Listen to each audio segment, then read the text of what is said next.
Okay, what's going on, everybody? Welcome back to another video.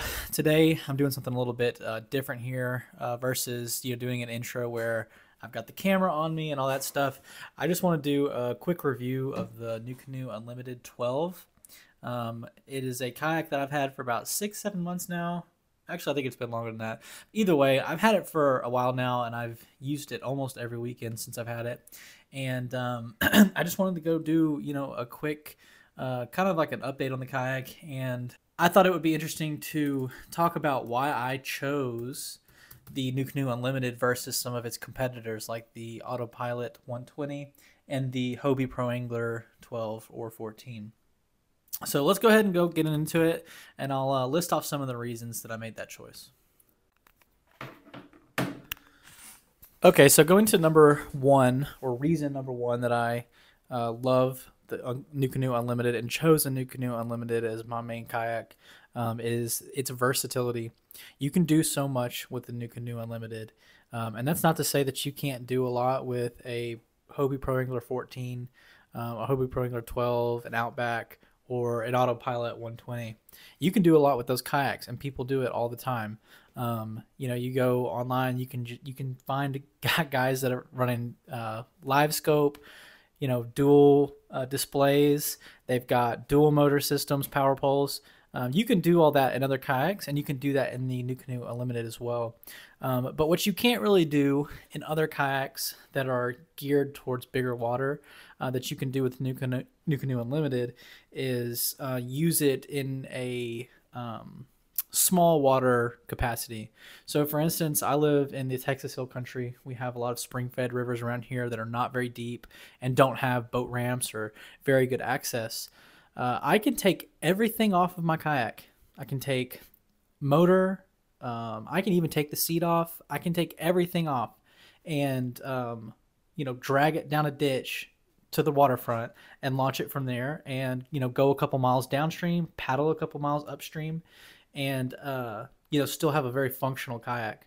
I can use the kayak on a bigger water with no motor. I can throw this extra seat on there and take my wife with me, take the dog with me. That's something that is kind of unmatched from the competitors with the NuCanoe Unlimited, and it's something that I really love about the kayak and one of the main reasons that I bought it. And then, of course, with the versatility of it, you can also kind of I'm a coastal fisherman as well. So one thing I like to do is my bass fishing setup is not going to be the same as my catfishing setup, and that's not going to be the same as my flats fishing setup. So what I can do with the NuCanoe Unlimited is build it out depending on the trip that I'm going on, and I really, really, really love that. Some may argue that you can do that with other kayaks, and you can to an extent, but not as well as you can do with a NuCanoe Unlimited. So I would say that versatility is the number one thing that this kayak has going for it, and is one of the main contributors as to why I purchased the kayak myself. Reason number two that I decided to buy my NuCanoe Unlimited was because I absolutely love the NuCanoe brand. NuCanoe, they are just a great company to work with, and I say that because I have worked with them in the past as from a retailer perspective.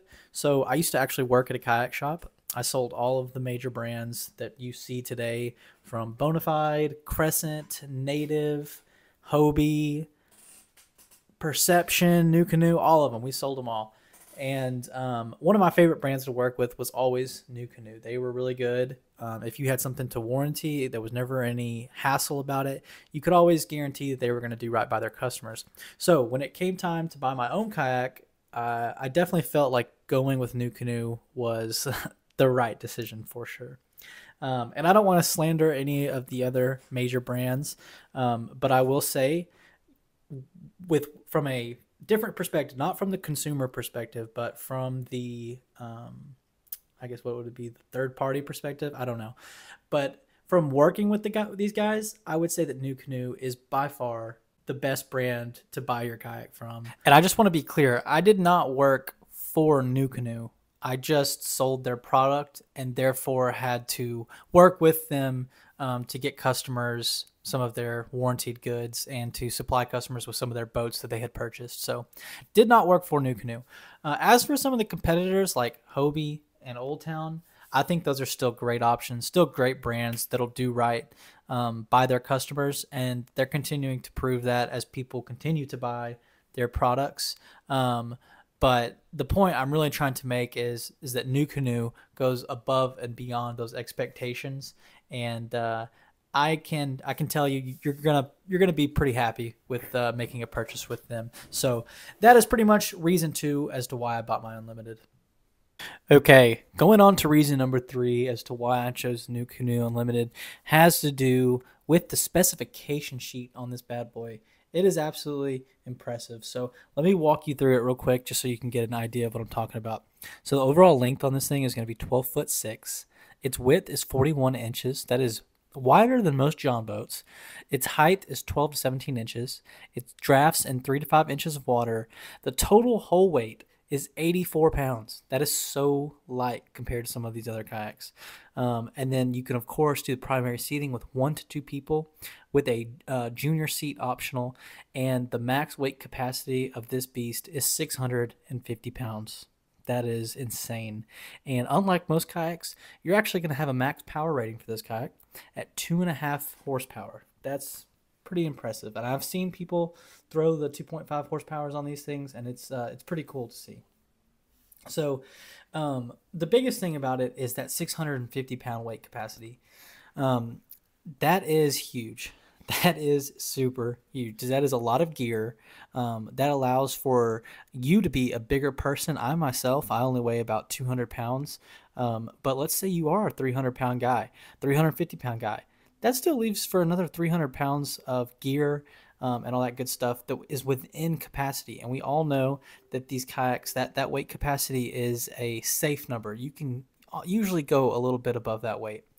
And I just want to compare that 650 pounds real quick compared to the Old Town Sportsman Autopilot 120. So the Autopilot 120 has a total boat capacity of 558 pounds. So on the NuCanoe Unlimited, you're talking about an extra 100 pounds of gear that you can bring along with you, whether it be a cooler, whether it be another human being. You've got an extra 100 pounds to play with. That's pretty cool. The other thing that I want to point out that is super important to me is the weight of the kayak. So let's jump over real quick. And I know you can't see what I'm looking at, but I'm just looking at the specs on the Autopilot 120 and the NuCanoe Unlimited. So looking real quick at the NuCanoe Unlimited whole weight, it is 84 pounds. So real quick, let me compare that to the Autopilot Sportsman. Weight is going to be 119 pounds. So that's a big difference. And you may not think it. You may think you're a big, strong man. I'm in pretty great shape. And even sometimes when I've got that NuCanoe Unlimited loaded down, it's still a little bit difficult to handle by myself and to get it into my truck bed at the ripe age of 26 years old. So if you're an older guy, you're not in the best of shape, you want that lighter hull. But if you were to take everything off of your Unlimited at 87 pounds or 84 pounds, I'm sorry, I mean, that's not hard. That's doable. You can definitely do that with the help of a couple straps or maybe a bed extender, whatever it may be. It makes it super easy to maneuver and way, way, way more maneuverable when you're off the water. One other thing to add is that you've got the 650-pound weight capacity. A lot of that is going to come from the width of this kayak. So it's 41 inches wide. Like I said, that's more wide than most John boats. So you're really getting a lot of stability. And that is something that I was looking for in a kayak. I wanted one of the most stable options on the market. And I had heard rumors that NuCanoe was the boat for me, that it was a super stable platform. And after being on a Frontier 12, I was told that the Unlimited was even more stable than that. I couldn't believe it, but once I tried out the NuCanoe Unlimited, and now that I've owned it for 6-7 months, I can confirm it is the most stable kayak that I've ever been on. The thing is like a boat. What I will say about that stability is that it's the secondary stability that really stands out. It's going to act like a normal kayak when you're on top of it. It's not like a rock platform like a boat. When you step on a boat, if you step side to side, you're not going to get any sway. It's not going to move. On this kayak, it does move a little bit, with that primary stability. My child is trying to chime in here, but on that secondary stability, it's absolutely incredible, and I would say borderline impossible to capsize. It's possible though. Don't go test me on that. But although that this kayak is wide, it has great stability, and it has really high weight capacity, it still checks in at that 84-pound mark, which is just super cool. The way they do this is I think they use the plastic isn't as dense, or it isn't as thick as some of its competitors, which a lot of people have, they have negative things to say about it. But really, truly, in a kayak, you want you don't want your plastic to be rigid. You don't want it to be brittle and hard. You want it to have some give to it. That way, if you run into something, your kayak doesn't flat out crack. That's a major misconception that a lot of people have, is that, oh, the more thick and the more hard that my kayak plastic is, the more durable it is, and that's not always true. So that's where you're getting that 84-pound mark, is that they use a more pliable plastic. But this whole thing checks in at 12 feet 6 inches, and what that does is, if you have a normal truck, which most of us do, some of us don't even have trucks, we have cars or SUVs, it makes it a lot more easy to throw this thing on top of your car, or in the bed of your truck without needing a bed extender, or without trailering it. A lot of people trailer their kayaks these days. I personally do not, and the reason I don't is because, man, if I wanted to trailer something, I'd go get a John boat. I do not want to trailer. That's just something else I need to register, something else I need to worry about maintenance on. I love being able just to throw my kayak in the bed of my truck. So the overall specifications of this kayak, I feel like, are perfect and played a major role as into why I bought the kayak itself. All right, so that was 3 reasons as to why I chose the NuCanoe Unlimited, and why I love the NuCanoe Unlimited so much compared to some of its competitors, mainly the Autopilot 120 and the Hobie Pro Angler Series. But I do kind of want to touch on a couple things that I don't like about the Unlimited, or really NuCanoe, that could be changed, and that might contribute as to maybe why you wouldn't want to buy this kayak. So first, I want to start this conversation by talking about the Hobie Pro Angler Series. One really cool thing about the Hobie Pro Angler Series, and it always has been the main key of Hobie, is that freaking drive. They have the best drive, the best pedal drive system on the market, hands down, and that's undisputable. It can go shallow. Obviously, people use it in big water. It's super reliable. It's super intuitive. It's just a great system. And as big as the Pro Angler is, it's super stable, and you can slap a motor on the Pro Angler. People do it all the time. It's super popular now that tournament fishing has gotten so big, but you see guys who will slap a Motor Guide XI3 on the front, and then have their pedal drive as well. That is really cool, and that is something that you really can't achieve in the NuCanoe Unlimited, because the pivot drive that NuCanoe sells is probably the worst on the market. I'm not even kidding. It sucks. I don't like it. I don't think it's well thought out. It's not easy to take on and off. It's goes, it hangs off the back of your kayak, unlike most of these other brands that have like a indentation for it. I don't even know what to call it, but basically they have a slot right there in the middle for your pedal drive. This one hangs off the back, much like a transom mount trolling motor or just regular motor, which I'm not really hating on that aspect of it. I don't care too. You know what I mean? It doesn't matter to me either way where the pedal drive system is at, but it's more just about the system itself. It's just not very good. It's cumbersome. It takes up a lot of space, and one of the great things about the kayak, the Unlimited, is that you have that open deck space, and so whenever you slap that big ugly drive in there, it just kind of ruins the feel of it. And then add in there that it really doesn't perform all that well either. So that's one thing that I don't like, that I think that the Hobie Pro Angler stands out, is that you can have dual power systems with your pedal drive and then also your electric motor. The second thing that I think kind of irritates me a little bit about the NuCanoe Unlimited is the bow of the kayak. Now, if you have this thing out of water, The bow has a very sharp nose. It looks like it would sit high above the water, but it actually doesn't. There's not much space from the surface of the water to the tip of the bow of the kayak. So what that means is when you slap that Motor Guide XI3 on there, and you have some pretty big chop, as you go through it, that motor just kind of pulls you into the chop and causes a lot of water to come up over the bow. That's something that I feel like they could maybe change the design of the kayak a little bit, to have that bow maybe curl up a little bit at the nose, just so you could kind of prevent some of that water coming over. But hey, I'm not a kayak design expert, so I don't know I don't know how to fix that problem. Is what I'm trying to say there. But that is one thing that irritates me a little bit. The other thing too is that they preach the 650-pound weight capacity. That is spot on. It can handle a lot of weight, but they also pitch the 400-pound dry weight capacity. So that means that water does not come up through the scupper holes below 400 pounds. I have found that to not be true. I think it happens more around like the low 300 mark. You're getting water coming in through those scupper plugs. It's an easy fix. All you gotta do is put your scupper plugs in. There you go.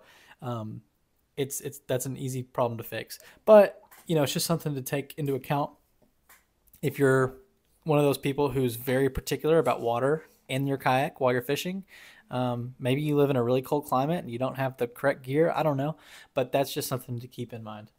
Another thing that kind of comes to mind when I think of things I don't necessarily love about the kayak, it's not really something that I dislike, but there's 2 rod holders in the back of this kayak. I have never used these rod holders, and that's because my kayak sits, when you are using this kayak, most of the time you're going to be sitting more towards the center, and what you'll find is those 2 rod holders are so far back that you really don't have any use for them. The only way I could see maybe it would work is if you had the tandem situation going where you have 2 seats in the kayak, and that second seat would be much further towards the back, and then you would be utilizing maybe those 2 rod holders. But for the most part, I think those guys, they could have been left off, in my opinion. Most people are using the Yak Attack Black Pack anyway with all the rod holders, so you don't have a use for it in that case either. One of the items that I think is a downfall is something that I actually pointed out earlier in the video, where I mentioned it as a plus, and I still think it is 90% a plus. But there is one aspect of it that gives me a little anxiety, and that is the pliability of the plastic. I think it's great for the functionality of the kayak and for the stability of the kayak, as far as not cracking and being sound, not running into any issues of that nature. But one thing that is a little annoying is if you frequent boat ramps, you will run the bow of your boat onto the boat ramp, and because the plastic is so pliable, man, the boat ramp, the concrete on those boat ramps or shell, it will just, it'll cheese grade that plastic, and it hurts your heart a little bit when you see that. But one thing you do have to understand is, and like I said, I worked in the industry. I've seen a bunch of kayaks come in that have been dragged up and down boat ramps for years. There's a lot of plastic in those places, particularly on the keel of the boat and on the bow of the boat. There's a lot of plastic, and rubbing it is not gonna hurt, really, at the end of the day, ruin anything. You're gonna have to do that a whole lot for you to cause any problems. But just for reference, you might want to put a keel guard, or something like that onto your kayak so that you can prevent it as much as possible, especially if you're spending a lot of time around boat ramps. But that's really going to wrap it up for all my grievances. Like I said, I don't have too many bad things to say about this kayak. I think it's expertly designed. I think it's so well thought out. And I've been nothing but happy with my kayak. I love it. I love it. I love it. And if I was ever going to upgrade, it wouldn't even be into a kayak. It would be to a boat. That's the next step up, really. You can't get much better than this if you're trying to buy a kayak. So that's pretty much where I stand. That's why I chose to buy the NuCanoe Unlimited. I think that if you're watching this video, you're headed down the right path. If you had to put all your weight on somebody. If you had to ask somebody else to make the decision for you, I would say go ahead and do it. It's a great choice. But go ahead and let me know what you think down in the comments. If you think you're going to buy one, if you have any questions, just let me know. I'm more than happy to answer any questions you might have. So thank you for watching this video. Make sure to like and subscribe. I'll see you guys in the next one.